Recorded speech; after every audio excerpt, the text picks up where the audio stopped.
जे सत्तेत आहेत ना, कोणत्याही पक्षाचे, कोणत्याही रंगाचे, कोणत्याही टोपीचे असो, त्यांना हे बदलायची इच्छाच नाहीये.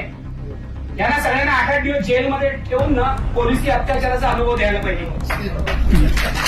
खरंच काय पोलिसी अत्याचार काय असतो?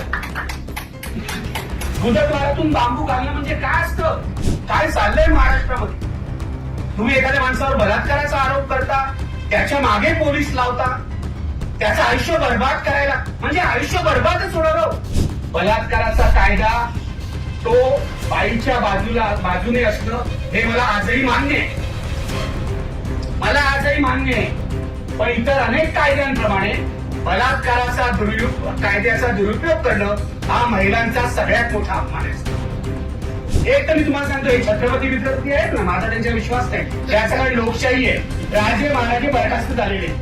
लक्ष्मण माने यांच्यावर खोटे आरोप करणाऱ्या सर्व पुरोगामी कार्यकर्त्यांनी जाहीर माफी मागितली. लक्ष्मण माने माझ्यापेक्षा 7-8 वर्ष सिनियर आहे, पण आमची सगळी पिढी ही 60-70 महाराष्ट्रातली पिढी आहे. या पिढीला आता फुले शाहू आंबेडकरांची दुकानं खूप निघाली, पण खऱ्या अर्थाने या पिढीला महात्मा फुले आणि सावित्रीबाई फुले यांचा मार्ग जर कोणी सांगितला असेल तो माणूस इथे बसलेला आहे. लक्ष्मणला आमची कोणाची आज गरज नाही. बाबा आढावांची साथ त्याला आहे म्हटल्यावर त्याचं चारित्र्य, त्याचा निखळपणा, त्याचं सत्य असं झळाळून पुढे आलेलं आहे. त्यामुळे आम्ही सगळे काय फळातले आजूबाजूचे लोक असतो तसे आहे. खरं तर गरज नाही. पण मला माहित आहे तुम्ही किती लोकांनी किटाळे पुस्तक वाचलंय. मी हे पुस्तक 2दा वाचलं. एकदा 2020 साली जेव्हा ते अपघाताने माझ्याकडे आले. मला हे पुस्तक निघाल्याचंच माहित नव्हतं. एक दिवस मला एका मराठी दिग्दर्शकाचा फोन आला, सिनेमा दिग्दर्शकाचा, आणि तो असं म्हणाला, मला एक पुस्तक पाहिजे. ते पुस्तक ग्रंथालयाने काढलंय असं मला वाटतं, तर ते जरा तुझ्याकडे आणून ते घेऊन जातो. ते पुस्तक माझ्याकडे आलं. मी बघितलं किटाळे पुस्तक, लक्ष्मण माने. मला हे माहित नव्हतं आणि मी ते हातात घेऊन त्याला द्यायच्या आधी मी त्याला सांगितलं 2 दिवस थांबा, जे काय. मी वाचायला सुरुवात केली.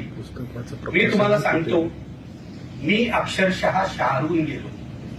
आता या पुस्तक प्रकाशनाच्या निमित्त दुसऱ्यांदा हे किंडल वरून डाउनलोड केलं आणि दुसऱ्यांदा वाचलं. हे पुस्तक म्हणजे लक्ष्मण माने नावाच्या लेखकाचा, एका सामाजिक कार्यकर्त्याचा, एका नागरिकाचा आक्रोश आहे. आक्रोश, व्यवस्थेविरुद्धचा आक्रोश, भावनांचा कल्लोळ आहे, उद्वेग आहे, संताप आहे, वेदना आहे. मला खरंच वाटतं लक्ष्मण माने आज इथे आहे. हा माणूस या सगळ्यातून बाहेर पडून लख मनाने आपल्यासोबत उभा आहे. हेच त्याचं मोठेपण, हेच त्याचं मोठेपण. कारण त्यांच्यावर बलात्काराचा जेव्हा आरोप झाला तेव्हा मी आयबीएन लोकमत चॅनलमध्ये होतो आणि ते सगळं प्रकरण मी हाताळलेलं आहे. रोजच्या रोज हाताळलेलं आहे. जेव्हा पहिली बातमी आली, मी माझ्या खोलीमध्ये संपादकाच्या बसलेलो होतो.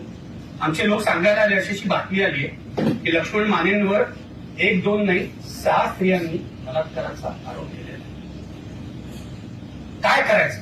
बातमी एक लक्षात घ्या, संपादक किती खोटं बोलला, झटकाझटकी केली, तरी टेलिव्हिजन चॅनलमध्ये आणि वर्तमानपत्रात त्याच्या परवानगीशिवाय काही येऊ शकत नाही, हे लक्षात घ्या.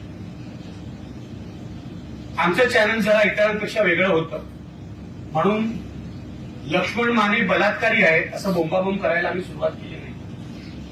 मी माझ्या मुख्य वृत्त संपादकाला असं सांगितलं, आधी नेमकं काय झालंय तर शोध घ्या. खरं तर कुणाला काहीच माहित नव्हतं. एफआयआर काय माहित नव्हतं. आणि जी काय पहिली बातमी बाहेर पडत होती, मी तुम्हाला सांगतो, तुम्ही मीडियाला दोष द्या, माध्यमं ही अत्यंत नादानच आहेत आणि माध्यमांकडे कोणती संवेदनशीलता उरलेली नाही हेही मला माहिती आहे.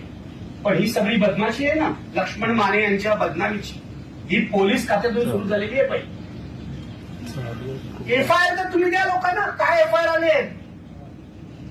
तुम्ही माध्यमांकडे एक प्रेस रिलीज काढता ज्याच्यामध्ये काहीही नसतं, तुम्ही एफआयआर पोचवली. सगळ्या प्रकरणात हे होतं, सगळ्या प्रकरणात एक कारण पोलिसांनी कुठून, मी स्पष्ट बोलतो, लक्ष्मण मला माफ करा, माझा विश्वासच नाही. म्हणजे कोर्ट बिल्ट तुमच्या नशिबाने तुम्हाला न्यायाधीश चांगले मिळाले, 90% न्यायाधीश हे कसे आहे ते मी बोलायची गरज नाही, मलाच पाठवतील पुन्हा तुरुंगात. पण ही व्यवस्था इतकी सडलेली आहे आणि या सगळ्या सडलेल्या व्यवस्थेचं प्रतिबिंब या पुस्तकात पडले. मला खरं शहारा आला, मला स्वतःचीच किळस आली आणि मला महाराष्ट्रातल्या पुरोगामी चळवळीची त्या क्षणाला तरी शरम वाटली. कारण आम्ही आमच्या माणसाबरोबर उभं राहिलो नाही, आम्ही आमच्या माणसाबरोबर उभं राहिलो नाही. उलट आमच्यातली काही माणसं जाऊन याच्यावर आरोप करतो. लक्ष्मण माने कसे बलात्कारी आहेत हेच आम्हाला सांगत, त्या माणसांबद्दल मी नंतर बोलणार आहे. पण हे पुस्तक काय आहे तुम्हाला सांगतो आणि तुम्ही प्रत्येकाने पुस्तक विकत घेऊन वाचलं पाहिजे. आणि मराठी साहित्यामध्ये असं पुस्तक एका लेखकावर बलात्काराचा गंभीर आरोप होणं आणि त्यातून तो माणूस सुटणं आणि पुन्हा उभा राहणं, हा पुनर्जन्म या माणसाचा पुनर्जन्म आहे, हे लक्षात घ्या. आज पुण्यातल्या असंख्य महिला संघटनांच्या कार्यकर्त्यांची असायला होतं तुम्हाला वाटतं, त्यांचं काय म्हणणं आहे त्यासाठी कोणीतरी बोलायला पाहिजे होतं असं मला वाटतं. जर चूक झाली असेल तर चूक झाली असं म्हणायला पाहिजे होतं आणि चूक झालीच काही महिला कार्यकर्त्यांची. कोणती शहानिशा न करता लक्ष्मण मानेंवर बलात्काराचा आरोप केला, ही चूक झालेलीच आहे. माझं म्हणणं हे सगळं म्हणजे पुण्य पाप अशा गोष्टी आपण मानत नाही, पण पापक्षालन असा शब्द आहे मराठीमध्ये. या पुस्तकाच्या निमित्ताने तरी करूया. काय झालंय वाचा जरा.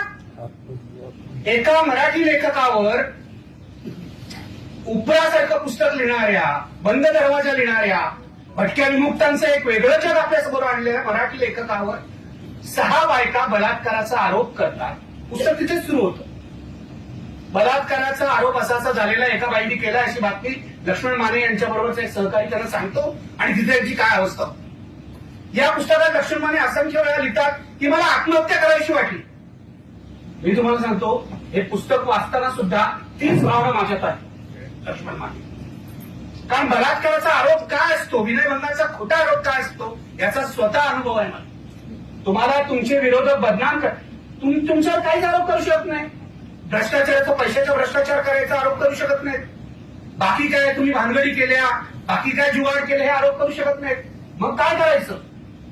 ही पूर्वापार संघवाल्यांची रणनीती आहे. त्यांचं कुजबूज मोहीम चालते. मला कधी कधी वाटतं महाराष्ट्रात पुरोगामींची सुद्धा अशी कुजबूज मोहीम चालते की काय. पण ही जी आहे आधी चारित्र्य हनन करायचं. तुम्हाला नष्ट करता आलं नाही ना, आधी चारित्र्य हनन करायचं आणि मग तुमचं हनन करायचं. म्हणजे चारित्र्य हनन करून सुद्धा तुम्ही संपलात नाही तर एक दिवस दाभोळकरांसारखा तुमचाच खून करून टाकायचा. ही रणनीती आहे. वाचा तुम्ही सगळ्यांनी पुस्तक, महिलांनी तर वाचलंच पाहिजे. आणि मी सांगतो मी स्त्रीवादी कार्यकर्ता आहे, मी समतावादी कार्यकर्ता आहे. बलात्काराचा कायदा तो बाईच्या बाजूने असणं हे मला आजही मान्य आहे. पण इतर अनेक कायद्यांप्रमाणे बलात्काराचा कायद्याचा दुरुपयोग करणं हा महिलांचा सगळ्यात मोठा अपमान आहे असं मला वाटतं. माझी महिलांविषयीची मतं बदललेली नाही, माझी या कायद्याविषयीची मतं बदलली नाही, माझी महिलांच्या हक्काविषयीची मतं बदललेली नाही, ती कायम आहे. तरी सुद्धा मला असं वाटतं या 6 महिलांनी बलात्काराचा खोटा आरोप लक्ष्मण करून या सगळ्या कायद्याला बदनाम केलेला आहे आणि महिलांच्या सन्मानाच्या लढाईला सुद्धा बदनाम केलेलं. आणि मी तुम्हाला सांगतो हे सांगोवागे सांगत नाहीये. या पुस्तकामध्ये निकालपत्र छापलेलं आहे, ओरिजिनल निकालपत्र उपलब्ध आहे वेबसाईटवर, बरोबर आहे ना. हे वाचा. हा संपूर्ण खटला 6 बायकांनी केलेले आरोप हे कटकारस्थान होतं असं तुमच्या त्या महिला न्यायाधीशांनी म्हटलेलं आहे, बरोबर आहे ना. महिला न्यायाधीशांनी म्हटलेलं आहे. आणि ज्या 6 बायकांनी आरोप केले त्या या कटकारस्थानात सामील होत्या. पण त्यांना आम्ही अशासाठी शिक्षा देत नाही की त्या अडाणी आहेत, त्यांना फसवलं गेलं असं कोर्ट म्हणतं, बरोबर आहे. मी सहमत आहे. या संपूर्ण पुस्तकामध्ये मला हे वाचताना खूप त्रास झाला. पण त्या पुरुषांच्या भावना मी समजतो आणि पुरुषी वृत्ती सुद्धा समजतो. त्यामुळे या अशा खोटे आरोप करणाऱ्या बायकांचा वारंवार रांडा असा उल्लेख या पुस्तकात जेव्हा आला तेव्हा प्रत्येक वेळा तो मला खटकलेला आहे. आणि लक्ष्मणनी सुद्धा म्हटलेलं आहे की त्याच्या बरोबर तुरुंगात असलेल्या कैद्यांनी असा उल्लेख करणं चूक आहे. किंवा एखादी बाई काळी आहे म्हणून तिला काळी म्हणणं, ती काळी आहे दिसायला चांगली नाही तिच्यावर कोण बलात्कार करणार आहे असं म्हणणं सुद्धा चूक आहे असंही त्यांनी नमूद केलेलं आहे. पण लक्षात घ्या बलात्कार हा केवळ लैंगिक अत्याचार नसतो. बलात्कार हा राजकीय अत्याचार असतो, सांस्कृतिक अत्याचार असतो. ती वर्ण आणि जाती श्रेष्ठत्वाची लढाई असते आणि बलात्कार त्यातलं एक हत्यार असतं, हे लक्षात घ्या. हे आपण विसरता कामा नये.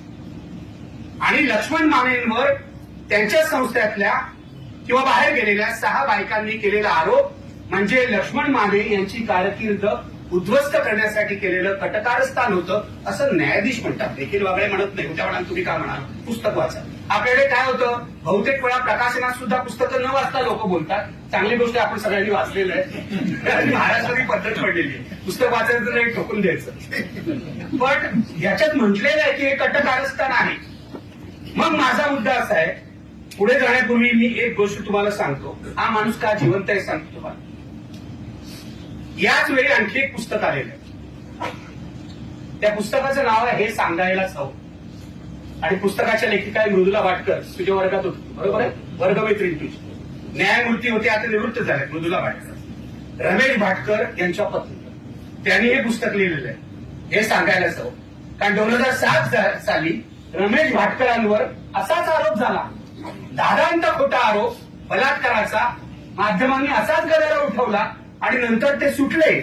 तेव्हा त्याविषयी काही माध्यमांनी स्पष्टीकरण दिलं नाही. शेवटी 2019ला त्यांचा मृत्यू झाला. मी हे पुस्तक वाचल्यानंतर ते पुस्तक वाचत होतो. त्यांनी या पुस्तकाची सुरुवात फार सुरेख केली आणि लक्ष्मण मला तुझीच आठवण आहे. ते असं म्हणतात, रमेश भाटकर माझा सखा, माझा प्रिय नवरा, त्याचं 2दा निधन झालं. एकदा बलात्काराचा आरोप झाला तेव्हा आणि एकदा 2019 साली तो कॅन्सरने गेला तेव्हा. हे आहे ना मरण, 2दा निधन होणं. एक वेळ माणूस मेलेला परवडला, पण बलात्काराचा आरोप होऊन समाजाच्या नजरा झेलत जगणं हे कशा प्रकारचं मरण आहे हे लक्ष्मणनी स्वतः अनुभवलेले आणि या पुस्तकाच्या पानापानात ते दिसतं. म्हणून त्यांनी कधीतरी कठोर शब्द वापरले, कधीतरी एका मर्यादेबाहेर जाऊन शिवीगाळ केली, असं इथल्या सभ्य समाजाला वाचलं तरी मला तुझ्या शिव्या मान्य. याचं कारण तुझ्या पोटातला उद्योग मी समजतो. बलात्काराचा कायदा हा बायकांच्या बाजूचा आहे आणि तो असायलाच हवा याची शंका नाही. पण बलात्काराचा आरोप करणाऱ्या बाईचं स्टेटमेंट, हे बाईच्या स्टेटमेंटवर, बाईच्या निवेदनावर विश्वास ठेवला पाहिजे असा हा कायदा म्हणत असला तरी हा विश्वास ठेवण्याआधी शहानिशा केली पाहिजे हे पण म्हणतो. पोलीस चौकशी केली पाहिजे आणि त्या तक्रारीत तथ्य आहे का याचा विचार करून संबंधित आरोपीला अटक केली पाहिजे असा कायदा म्हणतो. हे जे आपल्याला सांगितलं जातं ना की बाईंनी स्टेटमेंट दिल्यावर डायरेक्ट अटकच होते, असं नाही. रमेश भाटकर यांना अटक झाली नाही, त्यांना अटकपूर्व जामीन मिळाला. अनेक दिवसांनी मिळाला, पण त्यांना अटकपूर्व जामीन मिळाला. लक्ष्मणपेक्षा ते थोडेसे भाग्यवान होते असं म्हटलं पाहिजे. त्याला थेट म्हणजे अनेक दिवसांनी, म्हणजे हे बरोबर आहे, त्यावेळेला चर्चाही झाली. मीही अँकर म्हणून हा प्रश्न विचारला की पहिले 7-8 दिवस लक्ष्मण माने कुठे आहे. शेवटी लक्ष्मण माने पोलिसांना शरण आले, पण त्या 7 दिवसातला त्यांचा तो उद्वेग आहे पुस्तकात वाचताना, त्याच काळामध्ये अनेकदा आपण आत्महत्या का करू नये असं त्यांच्या मनात आलेलं आहे. या माणसाने आत्महत्या केली नाही, हा इथे आहे, आपलं भाग्य समजा. आणि यांनी आत्महत्या जर केली नसेल तर त्याचं श्रेय कुणाला जातं माहितीये, तुम्हाला नाही, या लोकांना, शशिताईला. तिथे लक्ष्मणचा मुलगा भाई आहे, तिथे समता आहे, कादंबरी आहे, त्याची नातवंड आहे जी त्यावेळेला छोटी होती, त्या सगळ्यांना जातं. बाबा मला प्रश्न पडतो नेहमी की आम्ही सगळे चळवळीशी संबंधित लोक, पण जेव्हा आम्ही अडचणीत येतो तेव्हा शेवटी कुटुंबच बरोबर उभं राहतं. कुठे जातं आमची चळवळवाले. अशी अपेक्षा असते ना, आम्ही आजारी असू, आम्ही आर्थिक विपन्न अवस्थेत असू, आमच्यावर असा बलात्कार किंवा विनयभंगासारखा किंवा चोरीचा, भ्रष्टाचाराचा आरोप झाला तर निदान ज्या सहकार्यांचा आमच्यावर विश्वास आहे त्यांनी आमच्या बाजूने उभं राहायला पाहिजे. पण जे पुण्यातले पुरोगामी चळवळीतले लोकच लक्ष्मणवर आरोप करायला लागले. मला एक गोष्ट बरी वाटली, लक्ष्मणी मग अशी काही नावं घेतली, वर्षा देशपांडे असतील, सुषमा अंधारे असतील, आणि एक मोठं नाव, लक्ष्मण जेव्हा पोलिसांना शरण गेला, सरेंडर झाला, तेव्हा एकनाथ आव्हाड सुद्धा तिथे उपस्थित होते. महाराष्ट्राच्या दलित चळवळीतलं एकनाथ आव्हाड हे मोठं नाव आहे, मराठवाड्यातलं नाव आहे आणि एकनाथ आव्हाडांवर अनैतिकतेचा कोणताही आरोप करता येणार नाही. मला असं वाटतं बाबा आढाव एकनाथ आव्हाड यांची वृत्ती माणसं आहेत ना, म्हणून ही चळवळ आहे. पण खरंच याच्या मदतीला धावून आलं कुटुंब. आणि या सगळ्यांना मी खरंच सांगतो, मी तुम्हाला साक्षात दंडवत घालतो. याचं कारण शशीताई, तुम्ही पहिल्यांदा जेव्हा हा आरोप झाला आणि लक्ष्मण पोलिसांना शरण गेला नव्हता, तेव्हा तुम्ही त्याच्याबरोबर होता आणि हा माणूस तुमच्या मांडीवर डोकं ठेवून रडत होता डसाडसल्या गाडीमध्ये. बरोबर आहे, हे सगळं वर्णन आहे. आणि नंतर 1-2 दिवसांनी जेव्हा तुम्ही परत साताऱ्याला आलात आणि लक्ष्मण आणखीन कुठे गेला, तेव्हा त्या कार्यकर्त्यांनी त्याला आसरा दिला. हा सगळा जो काळ आहे तो आपलं असं का होतंय, हा प्रश्न या माणसाच्या मनात होता. पोलिसांना शरण गेल्यावर पोलिसांनी याला काय सन्मानाने वगैरे वागवलंय, माजी आमदार म्हणून असं नाही. आणि तुझे मगाशी म्हणालच ना अरुण, युनोचा जो ह्युमन राईट्सचा चार्टर आहे त्यावर भारताने पंडित नेहरू पंतप्रधान असताना म्हणजे 1949 साली सही केलेली. त्या सहीला काय अर्थ नाही, कारण ते युनोचं ह्युमन राईट चार्टर, मानवी हक्कांची सनद युनोची, या देशातले पोलीस कधीच पाळत नाहीत, कधीच पाळत नाहीत. मला या सगळ्या सत्तेदारांना विचारायचं आहे 1947 पासून आजपर्यंत तुम्ही सही केली ना 1949 साली त्या चार्टरवर, मग पोलीस कैद्यांना मानवी हक्कानुसार का वागवत नाही?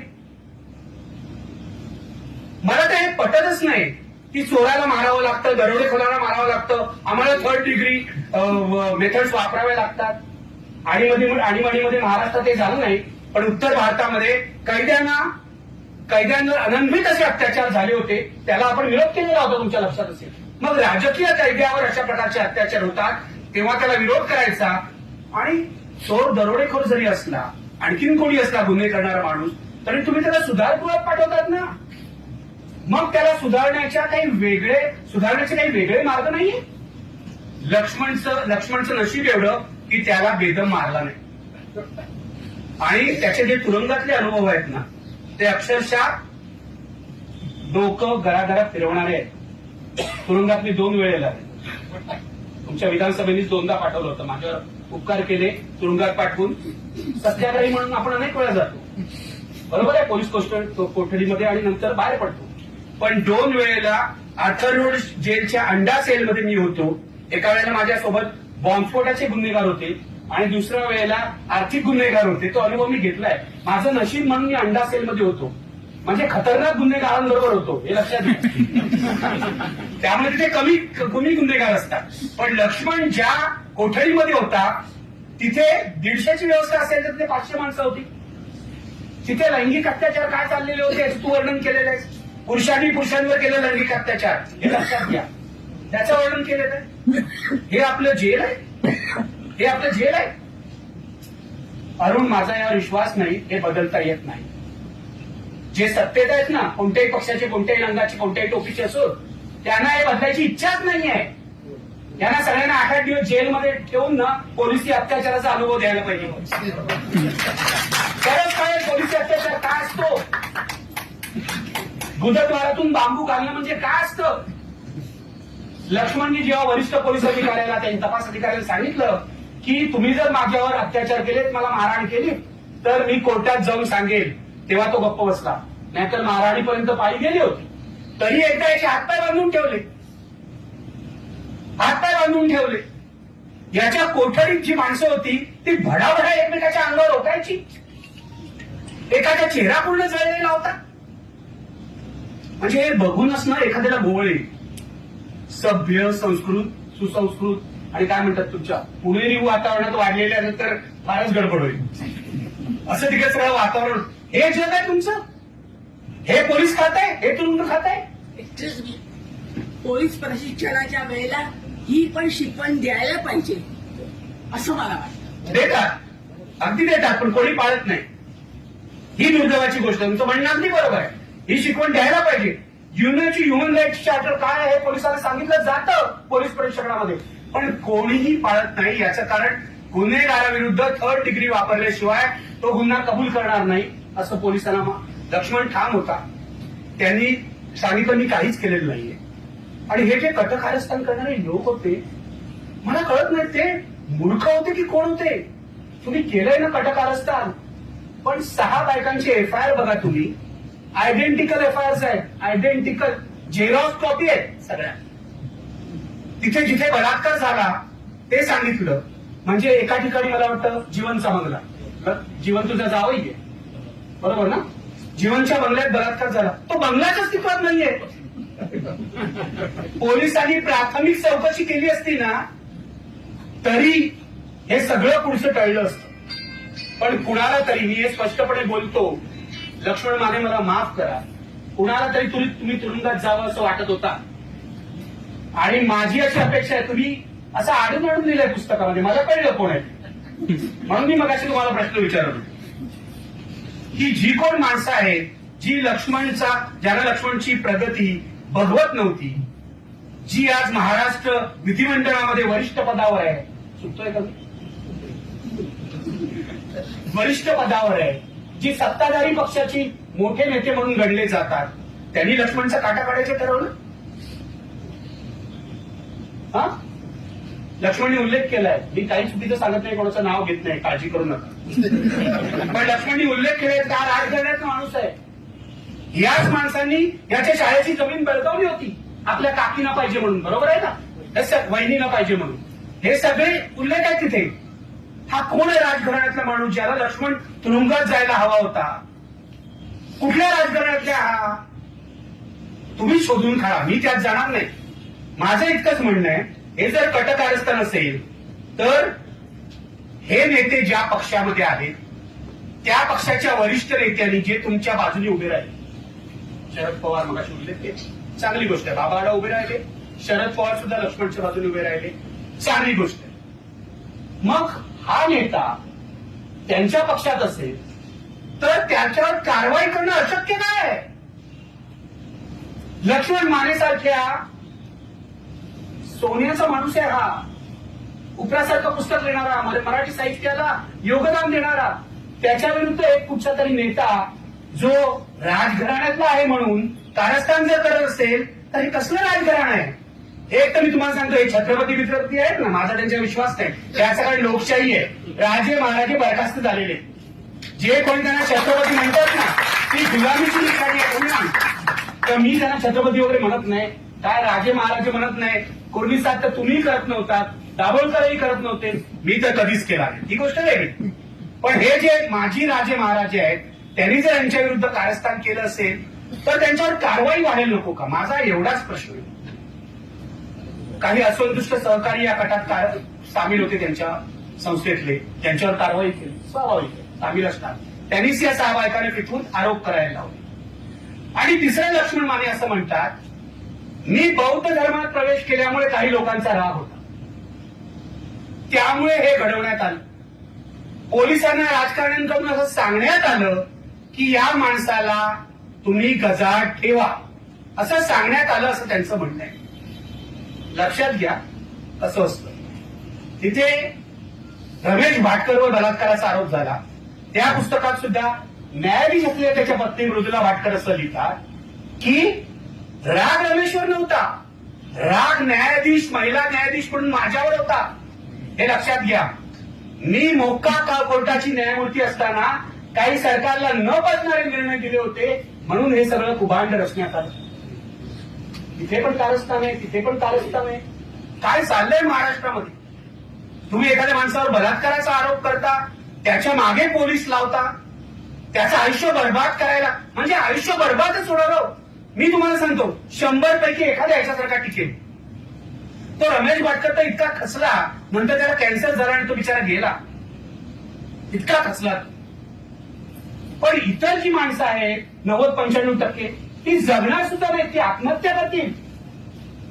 आणि समाज कसा बोलतो आपल्याला माहितीये. मगाशी मीडियाचा यांनी उल्लेख केला, मी मीडियावाला आहे, थोडक्यात संपवतो मी, बाबा घड्याळ बघताय, संपवतो बाबा, काही काळजी करू नका. पण महत्वाचे मुद्दे आहेत ते सांगायला पाहिजे, कारण त्याच्यावर महाराष्ट्रात चर्चा व्हायला पाहिजे.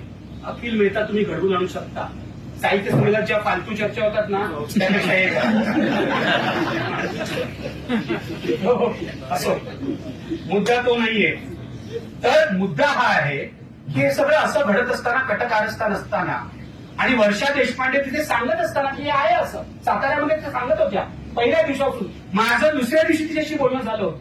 मी महाराष्ट्रात अनेकांना फोन केले होते. बाबा आढाव काय म्हणतात हे विचारलं होतं. 2 माणसं लक्ष्मण तुझ्या बाजूने होती, एक बाबा आढाव आणि ज्यांची प्रस्तावना या पुस्तकाला ती आम्ही लावली. बरोबर आहे. पहिल्यापासून लक्ष्मण असं करणारच नाही हे बाबा आढाव ठामपणे सांगत होते. बाकी त्यांची भूमिका अशी नरवा पुंजरो काय आम्हाला काय माहित नाही, हाच दोष आहे. मी त्यांना माफ करतो या स्वतःला पुरोगामी स्त्रीवादी म्हणणाऱ्या सर्व लोकांना, फुले आंबेडकरांचे अनुयायी म्हणणाऱ्या सर्व लोकांना आणि असे बलात्काराचे खोटे आरोप करणाऱ्या सर्व लोकांना मी माफ करतो आणि लक्ष्मणनी तेच करावं याचं कारण क्षमाशील बुद्धाचा आपला मार्ग आहे हे लक्षात घ्या. हे कोण आहे माझं म्हणणे, मला नावं सुद्धा घ्यायची नाहीत. हे आरोप करणारे जे लोक आहेत का आरोप करत होते प्रत्येक जण हे मला माहिती आहे. कोणाचं लक्ष्मणशी काय वैर होतं, कोणाचा कौटुंबिक तंटा काय होता, कोणाची असूया होती, कोणी भोळसटपणातून आरोप करत होते हे सगळं मला माहिती आहे. पण माझी आज ही मागणी आहे लक्ष्मण या पुस्तकाच्या प्रकाशनाची निमित्ताने लक्ष्मण माने यांच्यावर खोटे आरोप करणाऱ्या सर्व पुरोगामी कार्यकर्त्यांनी जाहीर माफी मागितली. जाहीर माफी मागितली. मी खासगी सर्वांशी बोललोय. विद्याबाळ होत्या तेव्हा मी त्यांच्याशी बोललो होतो. त्यांनी आपली चूक खासगीमध्ये मान्य केली होती. आणखीन जे कोणी दुकानदार आहेत त्यांनी सुद्धा मान्य केली होती. पण जाहीरपणे या आणि सांगा ना की आमचं चुकलं म्हणून, आम्ही असूयपोटी हे केलं म्हणून, आम्ही खोट्यावर विश्वास ठेवला म्हणून. ही साधी अपेक्षा नाही तुम्हाला करताय. तुम्ही मोठ्या फुले आंबेडकरांच्या गोष्टी करता आणि बुद्धाच्या गोष्टी करता. तुम्हाला ही साधी अपेक्षा कळत नाही. मीडियाबाबत मगाशी बोलले. मी तुम्हाला एवढंच सांगतो, मी त्यावेळेला मीडियामध्ये होतो आणि भाई आणि समता बरोबर आहे ना, तुम्ही दोघं जण येत होतात कॅमेऱ्यासमोर. या 2 लक्ष्मण तुझ्या मुलांना जी काही टीव्हीच्या अँकरना उत्तरं दिली आहेत हॅट्स ऑफ टू डे. अशी मुलं असतील ना आई बाबाला कसलीच भीती नाही. आपला बाप ही चूक करणारच नाही. खात्री होती लोकांची. मी तर एकदा मला वाटतं फोनवर समताला म्हटलं पण तू फार चांगलं बोलली. पहिल्यांदा टीव्हीवर बोलत होतीस बहुता, फार चांगलं बोलती. कारण अँकरिंग करताना ना माझी सुद्धा कोणतीच व्हायची.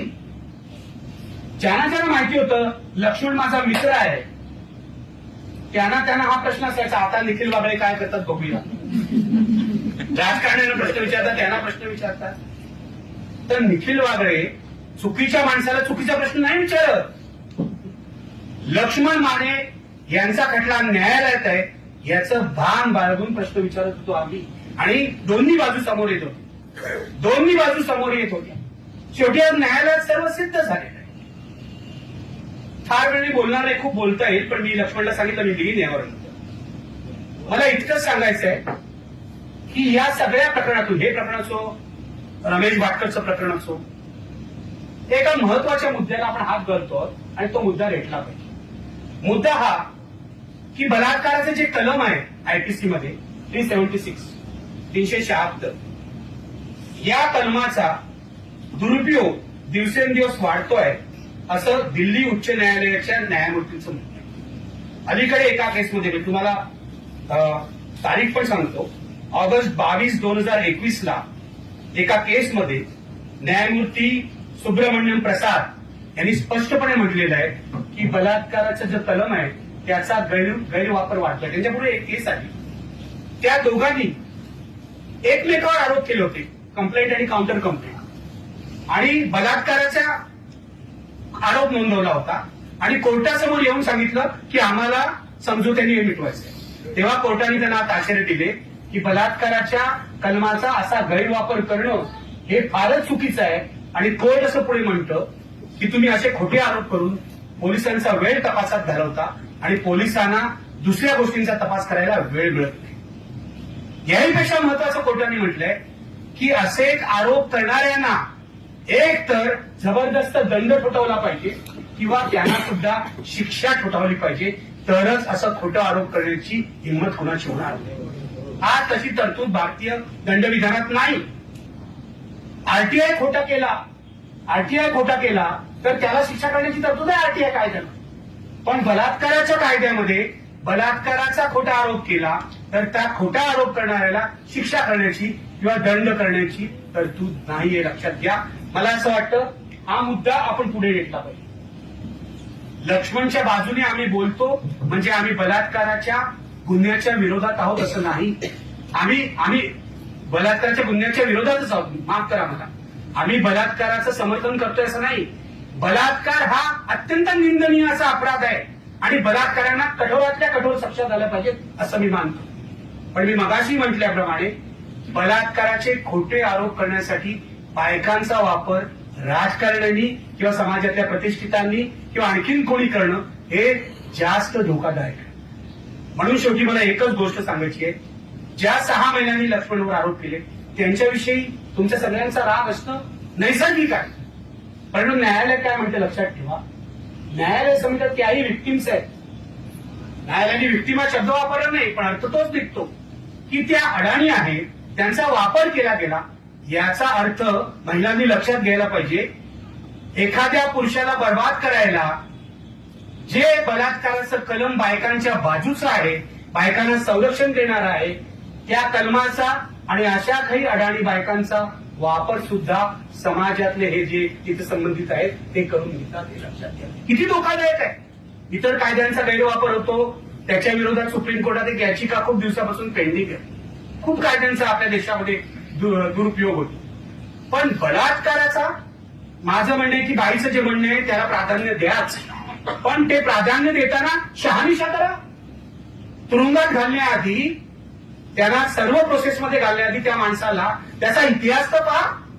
लक्ष्मण मानेंचा इतिहास काय आहे. समाजवादी युवक दलाच्या दिवसापासून म्हणजे 75 पासून 73 पासून दाभोळकर, लक्ष्मण, ईश्वर बेडकिया हे सगळे लोक आम्ही ओळखतो. अनेकदा साताऱ्याला गेलोय. लक्ष्मणचे चारित्र्य काय आहे. तो असा वागला असेल का. कोणीतरी तपासायला हवं होतं. पोलिसांचं सोडून द्या पण हे जे आमचे पुरोगामी चळवळीतले मित्र आहेत त्यांनी तरी तपासायला हवं होतं. तेव्हा मला एवढंच म्हणायचंय लक्ष्मणनी ही सगळी दर्दभरी कहाणी सांगितलेली आहे आणि ती मराठीमध्ये वेगळी अशासाठी आहे कुणावरही ही वेळ येऊ नको नाही. म्हणजे हा अनुभव तुझाच आहे. तो तुझ्या पुरताच राहावा. अरे तो भयंकर भयंकर. मराठीतल्या कुठल्याही साहित्ययोगावर किंवा कोणत्याही नागरिकावर ही वेळ येऊ नये. पण बलात्काराच्या कायद्याचा गैरवापर अशा प्रकारे थांबणार नाही. तो पुढेही होणार आहे. म्हणून तो गैरवापर कसा थांबवता येईल हे आपल्याला बघितलं पाहिजे आणि त्या विरोधामध्ये मोहीम सुरू केली पाहिजे. पुन्हा एकदा हे सगळं शांतपणे ऐकून घेतल्याबद्दल तुम्हाला धन्यवाद देतो. लक्ष्मणच्या कुटुंबियांचे खरोखरच आभार मानतो. तुम्ही फारच मोठी कामगिरी केली आहे आणि आमचा लक्ष्मण आम्हाला असा परत मिळाला याबद्दल मी कृतज्ञ आहे. धन्यवाद.